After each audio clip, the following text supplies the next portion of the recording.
and we have just finished our first season in the Serbian League. I'll show you this all first. As you can see, guys, our finances ain't that great. We're 800,000 in debt, club balance is 800,000 negative, and we've lost £4.5 million this year. As you can see, we're getting rid of Nikola Petrovic for 500,000. I think it's a good sell due to the fact that I don't really use him. You know, he has been a consistent performer. He's 26, so he's still young and on a good wage of £170, but I couldn't reject 500,000 from him, if I'm honest. But yeah, as you can see, Evandro is wanted as well by Feyenoord, QPR and Khan, or Can, whichever way you say it. And I'm hoping to get, if I do sell him, that's a big if, I'm hoping to get about 4 or 5 million for him. Darko Lazovic, he's also wanted, he's 21. He's wanted by Fenerbahce again. Player that age, I'd want 4 or 5 million for him. Nikola Makazovic, if that's how you pronounce it. Youngster, very good player as well. Has he grown much? Ooh, very handy. And as you can see, Iskerspor and whatever they're called, the Russian team, they're interested in him. I don't think I'll be wanting to sell him, to be honest, unless it's a very, very good offer. George Forsyth, my first choice keeper, is also wanted by Leeds United. The reason I'd get rid of George is because of his wage, really, £3,500 a week, and I'd hope to get about £1 million for him. Pablo Mush, who I signed for 150,000, is wanted by OB in Denmark, and his value's already 700,000, so I'd probably get 2 million for him. He's on £4,500 a week as well. So as you can see, we've got a lot of interest in our players. So hopefully it's just holding out, to be honest, if we want to hold on to the players and progress. If not, we'd have to sell. Let's have a look at fixtures then. If I remember where we were.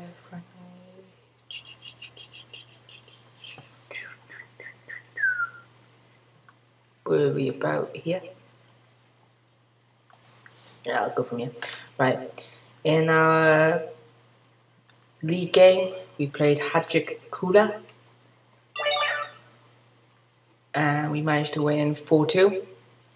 Kozic, Markovic, Mush, and Milovic scoring the goals. And as you can see, played very well. And yes, if you have a clear goal scorer, that is the Matija Cokehead Kesman. Or Weed, wherever he was fucking on at the time. Who was it? Oh, it's not Matija Kesman. Oh yeah, it is. Who plays for Chelsea. And he managed to pitch £210 a week. That's very interesting. Yeah, he managed to get a goal against us, but we managed to get the victory by winning 4-2.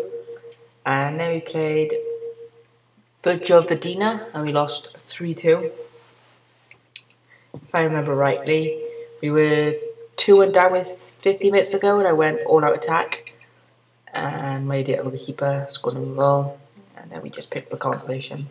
I was a bit disappointed to lose that game. And then we played OFK Belgrade, and we won 2-0 away from home. And this was also where I forgot to mention that Nathaniel Asamoah was picking injuries up. This was the start of it, and I'll show you his injury record in a bit. And then we had the friendlies. I think didn't really organise any of them. I let my assistant do them, just to keep us going during the winter. They played Borac at home, and we kickstart the second half of the campaign with a 2-1 win, and we absolutely battered them all over the pitch.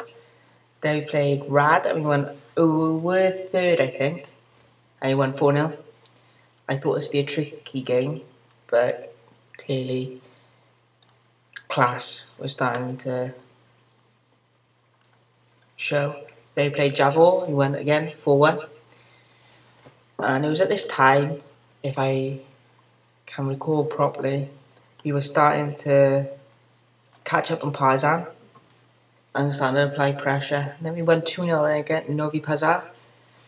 And as you can see, they were never dangerous. Never looked like scoring. Then we played Radniki 1923. Again, that famous score of 4 to us and 1 to them. And it was at this time I was starting to find my best players. Players were settling in. They were getting used to formation. They were just showing. They played slow but a point. And we got a point. They went down to 10 men. And we should and could have won that game, but we didn't. We got a point, we dissed ourselves down, and we played Metallic, where we won 1-0.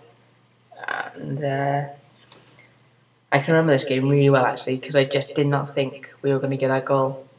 And if we hadn't got that goal, we probably wouldn't have won it against our local derby's Partizan, which we couldn't hit the target. And the one shot we hit the target with, we scored. So that's not all bad, but again, disappointing performance with ratio to shots on target, but managed to pitch 3 points. We played PSK Borka, and this was similar to the game against Metallic. We should have won, but again, we could not get the ball in the back of the net. Then we played Vajivida, or I don't know how to pronounce half of these teams, I tell you. We won 3-0. Nathan Asamoah scores, comes off the bench, and then gets injured again.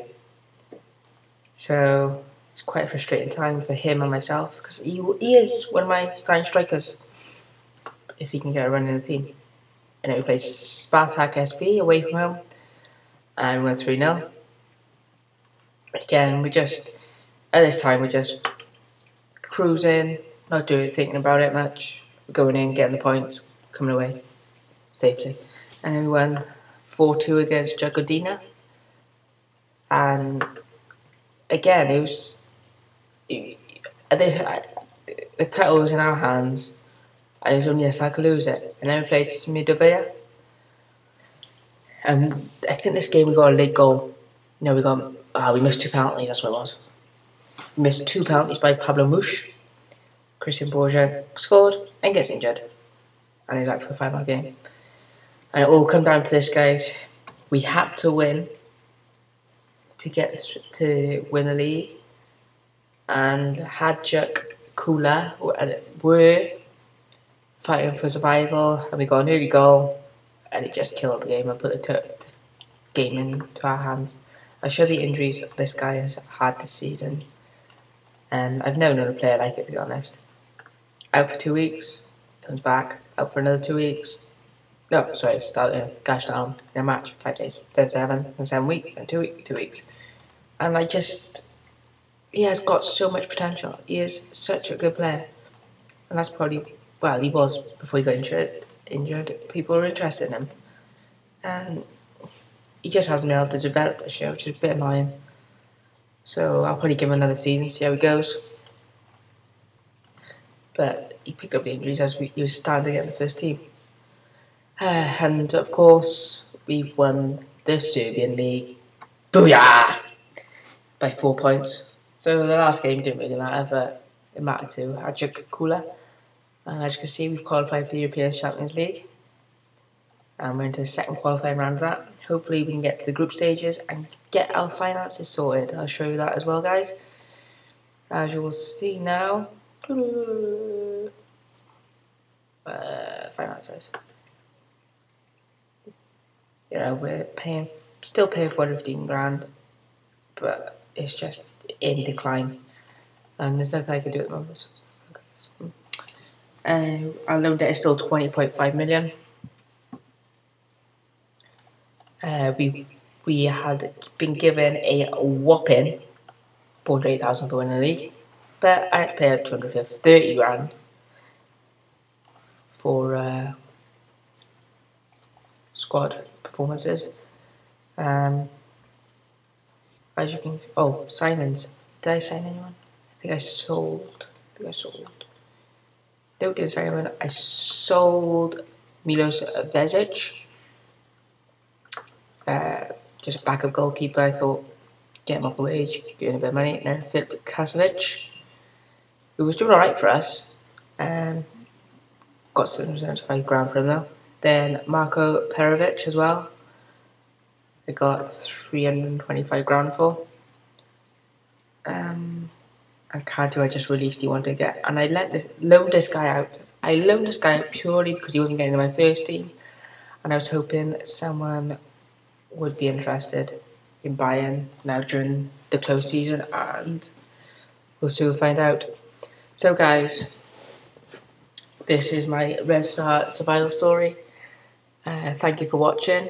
It will continue as I do want to dominate Europe. So if you could like, subscribe, or even leave a comment, we much appreciate it. Thank you.